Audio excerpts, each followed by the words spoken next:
Welcome back to Celebrity Radio. It's Alex Belfield talking to some of the world's biggest stars and some of my favourite people. And every now and again, there's a hit show that everybody seems to love, and I'm certainly one of them. The Call Centre on BBC Three is a phenomena, and the man behind it is Nev. How are you?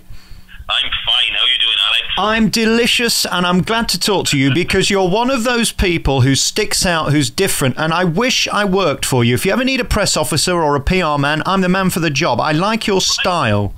I've got your number. I'll be in touch. Seriously, what I love about you is there's no bullshit. Everybody in 2014 wants to beat around the bush and waste time. You don't do that, do you? No, I don't do that. I can't buy that. No, it goes against the grain, doesn't it? But yeah, we're a society that seems to be led from the top by what you would define as bullshit and the finer art of it. What it is, I think we're a PR culture now where we've got HR people above us sitting on our faces saying don't say this and don't say that, and it gets in the way of getting the job done. I just spent, ironically, 15 years at the BBC, the programme to which, of course, you're signed to, BBC Three, and they're the worst at it. They're a culture where you can't say anything to anyone for fear of offending, and if you do your job badly, you mostly get promoted up and paid more to be incompetent. It's fascinating, isn't it, how sort of corporate culture works? Well, yes. I mean, I often get asked about leadership and leadership qualities, and we don't see it. Our leaders are not leaders. It's generally the grey man that hasn't offended anybody that gets promoted. And so, if we ever went to war, God only knows where we'd find another Winston Churchill. Do you worry that there's a pressure above you that you might go too far? I remember one scene where you're having a go at somebody who wasn't paying attention. They were absolutely in the wrong, and I think you threw a pen at them to wake them up. In any other job, you could be sued for that now, couldn't you? Well, yeah.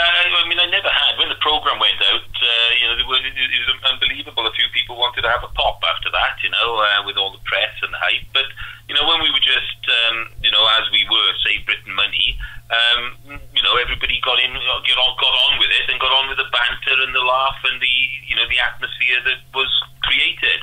I suppose I am a little bit vulnerable. Is your philosophy that a fun, open, honest workplace is a productive one, and as long as people know where they stand, they'll work hard for you? If you start playing games, it just wastes time. Yes, absolutely, spot on. If everybody knows where they are, you give them the tools to do the job, you enthuse them to do it, and you look after them whilst they do it, then they will be very productive. And of course, you're surrounded by characters. I actually did spend 6 months in Llanelli, which isn't far from you, and there are some fascinating people, many of which you seem to employ. It's not easy, is it, when you've got a huge team? You're going to get people's issues. Yeah, you do.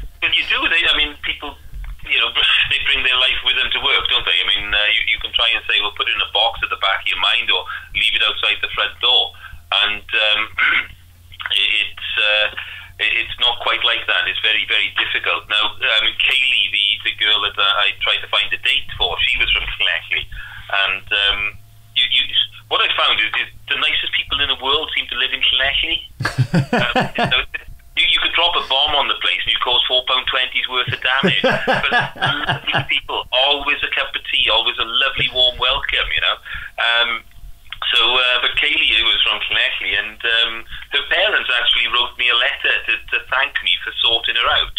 That the kick up the backside was exactly what she needed. Instead of the HR, they're there, let's see what we can do, have a day off, have a sick day, just needed a little bit of motivation in the right direction, which was a boot up the bum. I don't know whether your show is a good thing for young people or not, in a way, because it doesn't show them as being terribly hard-working and dedicated. It shows them as sort of trying to get away with as much as they can. What you've sort of pointed out is that there is still hope, and if you motivate people in the right way, they might work hard for you. But generally, do you find young people are lazy? Some are. There's always a cross-section. 20% of our call centre have got degrees. They didn't seem to make the cut. So, that they weren't the big characters that the BBC picked up on. But a lot of people are diligent and hard-working. You always get the the ones that will get away with what they can get away with. And life is that we were all different, and the ones that are diligent will get promoted and go further. What I find fascinating in 2014 is an Aldi opens in Manchester and 1,400 people turn up for 41 jobs. I'm sure you have the same situation where there's far more people available than you have positions for. How do you choose, Nev? How do you decide who to give the opportunity to? Well, most of the time they keep me well away from recruitment these days. But, we have our methods. I mean, we've tried all sorts of psychometric tests, and I keep telling people they don't work. If they're thick-skinned on the phones, then they will make it. If somebody is committed to it, if they really want to make something of themselves, even if they got no GCSEs or anything, then if their attitude is right, I can do something with them. So it doesn't matter if you're on the phone, if you've got a degree or not. It's pretty much a leveler in the call centre. So I look for a bit of chirpiness, a little bit of spark, a little bit of life in them. So that's what I look for anyway. And of course, you're now a big star. Everybody knows your face. You've been all over the papers for good and bad. We'll come to that in a minute. What is it like for you now, going from the manager of a call centre nobody had heard of to be one of the most interesting characters in British media? Well, I wouldn't use the word star. I mean, I'm probably one of the few Z-listers that are out there. But it means that when I go into Swansea, some people want photos with me, and I will always stop. If somebody wants a photo with this ugly mug, they're welcome to one. It's been nice, actually. A lot of people have said a lot of nice things. 95% of it has been really positive. You always get the idiots, but that comes with the territory. I'm a deeply unattractive man. The only reason I do this job is to get in the bedroom, to hopefully get a lady who's slightly punching above my weight. How's that work for you? I mean, is there female attention? If there is, the marketing department have kept it away from me. I mean, I've been in a relationship now for 3.5 years with somebody who is well above my station, punching well above my weight. Seeing as she's sitting opposite me, I mean, she is the finest lady you will ever meet. Isn't that unfortunate, though? I mean, you come into show business a year or two after you're in a relationship. It should have been the other way around. You could be having a field day now.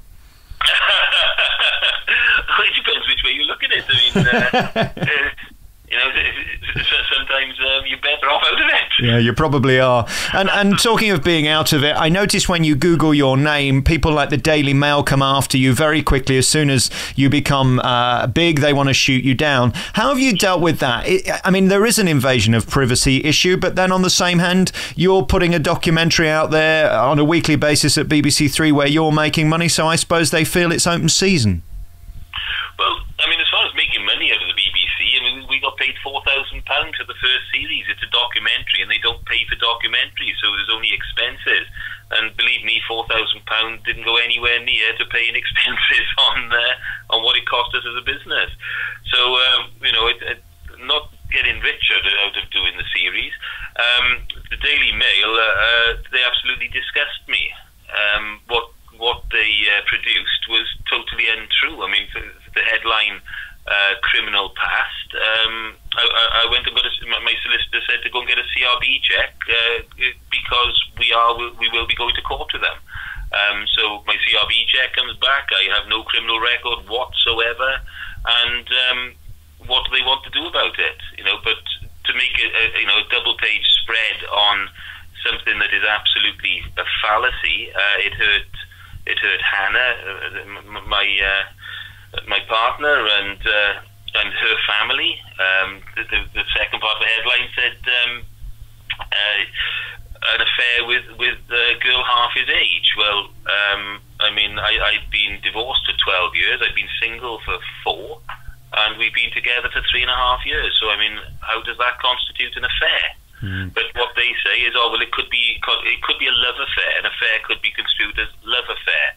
Well, it's not, because in anybody's language, affair means sort of sordid extramarital affair.